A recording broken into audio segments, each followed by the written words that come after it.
Hello बच्चों, let us read the question. Assume that a drop of liquid evaporates by decrease in its surface energy so that its temperature remains unchanged. What should be the minimum radius of the drop for this to be possible? The surface tension is T, density of liquid is rho and L is its latent heat of vaporisation. तो ये question जिन जिन concept पर depend करता है, अर्थात इस question के पीछे जो की कॉन्सेप्ट है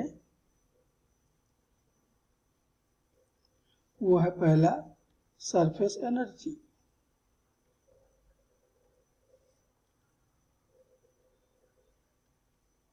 of a liquid.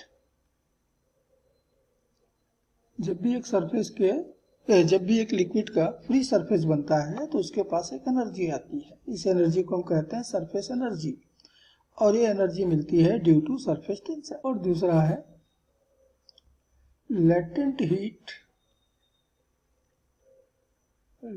Heat of vaporisation.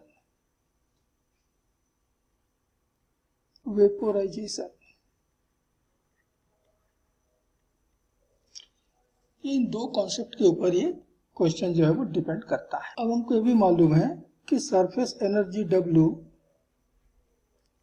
ये बराबर दी जाती है सरफेस टेंशन, जो कि यहाँ पर T दिया हुआ है, into area of the liquid surface T into A। और दूसरा है latent heat of vaporisation H, ये बराबर दी जाती है द मास M जो वेपोराइज हुआ इनटू लेटेंट हीट, और वो लेटेंट हीट यहाँ पर दिया हुआ है L। तो ये दो एनर्जी जो है वो एक दूसरे में कन्वर्ट हो रहे हैं। इसी कॉन्सेप्ट पर ये क्वेश्चन आपका डिपेंड करता है। तो मान लेते हैं कि हमारा जो लिक्विड का ड्रॉप है उसकी इनिशियल रेडियस है R, और उसमें से वेपोराइजेशन के कारण मान लीजिए कि dr उसके रेडियस में कमी हुई, और ये पूरा का पूरा लिक्विड जिसका मास है dm ये वेपोराइज हो गया, ये पूरा वेपोराइज हो गया। तो इसका मतलब हुआ कि लॉस इन सरफेस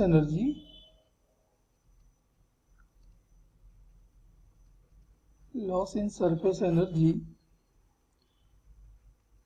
ये ठीक बराबर होगा लेटेंट हीट ऑफ वेपोराइजेशन, कि वेपोराइजेशन के लिए जितनी हीट की जरूरत है वो उतनी ही है जितनी कि उसकी सरफेस एनर्जी में लॉस हुआ, और वही एनर्जी क्या कर दिया, उतने लिक्विड को वेपोराइज कर दिया है। तो मान लीजिए कि जब उसका रेडियस dr से कम हुआ है तो उसके सरफेस एरिया में dA की कमी आ गई, तो T into loss in surface area dA ये बराबर होगा लेटेंट हीट ऑफ वेपोराइजेशन, ये होता है latent heat into the mass. तो हमने कहा कि मास dm मास जो है वो वेपोराइज हो रहा है, तो इतनी हीट हमको चाहिए वेपोराइजेशन के लिए L इंटू dm, और ये अवेलेबल हो रहा है यहाँ से सरफेस एनर्जी में लॉस से T इंटू dm। अब हमको मालूम है एक लिक्विड का सरफेस एरिया A बराबर दी जाती है 4 पाई आर स्क्वायर। तो change in area dA differentiate कर देते हैं तो 2 आ जाएगा सामने, into 4 pi r into dr, इतनी एरिया में चेंज आया है। इसी तरह से लिक्विड का मास m बराबर होगा volume 4/3 pi r cube into density, और डेंसिटी इसने दिया हुआ है रो। तो चेंज इन मास dm इसको डिफरेंशिएट करने में मिलेगा 3 आ जाएगा सामने, तो 3 इंटू 4/3 पाई आर, पावर में कम हो गया r square into dr into rho,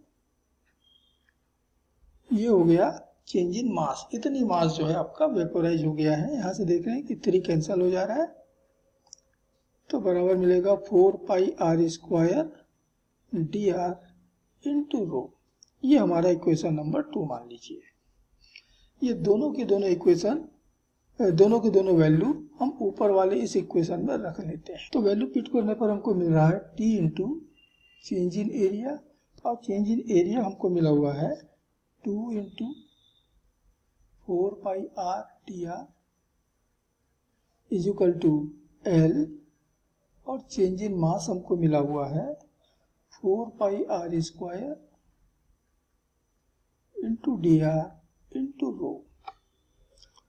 तो देख रहे हैं कि 4 पाई आर और ये डी आर, यहाँ से भी 4 पाई और एक आर और ये डी आर, इतना हो गया कैंसिल। तो शेष बच रहा है 2t is equal to l r rho. हमें यहाँ से रेडियस मालूम करनी है, तो रेडियस आर हमको मिल रहा है 2t अपॉन एल रो, और यही इस क्वेश्चन का फाइनल आंसर होगा कि हमारी लिक्विड की मिनिमम रेडियस जो है वो आर बराबर मिलना चाहिए 2t अपॉन एल रो। तो चलिए देखिए कौन सा ऑप्शन करेक्ट हो रहा है। तो हमने फाइनल आंसर फाइंड आउट किया था आर बराबर 2t अपॉन रो एल, और इसलिए इस क्वेश्चन का जो करेक्ट आंसर होगा वह होगा option C, 2t upon rho L. Hope you understood it well. Best of luck.